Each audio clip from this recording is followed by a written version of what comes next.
చాలామంది. కానీ రాజకీయ వారసత్వాన్ని పుణికిపుచ్చుకున్నటువంటి మా తమ్ముడు, నాకు ఇష్టమైన తమ్ముడు పృథ్వీరాజ్. ఇవాళ చాలామంది అనుకుంటారు, అరే నువ్వేమిచ్చినవే నాకు, నువ్వేం చేసినావు నాకు అని మాట్లాడతారు. కానీ భూమి మీద పడేసినందుకే రుణపడి ఉండాలి పిల్లలు తల్లిదండ్రులకు, అంతే. ఏమి ఇవ్వాల్సినటువంటి అవసరం లేదు. వాళ్ళ రక్తమాంసాలను ఇచ్చిండ్రు.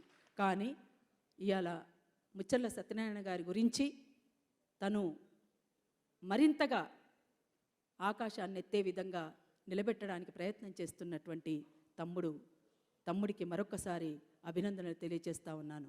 అయితే నాకు తమ్ముడు వరంగల్ సీన్ అంటే చాలా గౌరవం. చాలా బాగా రాస్తాడు, చాలా బాగా పాడతాడు. కాకపోతే అంతకుముందే ఈ మధ్య కాలంలో అమరుడైనటువంటి గణేష్ అన్న మీద కూడా రాసిండు తమ్ముడు, కిషన్జీ మీద కూడా రాసిండు. అయితే ఒక మాట అన్నాడు, ఏమనుకోవద్దు తమ్మి, నేనేమంటున్నంటే వాళ్ళ త్యాగం వెలగట్టలేనిది.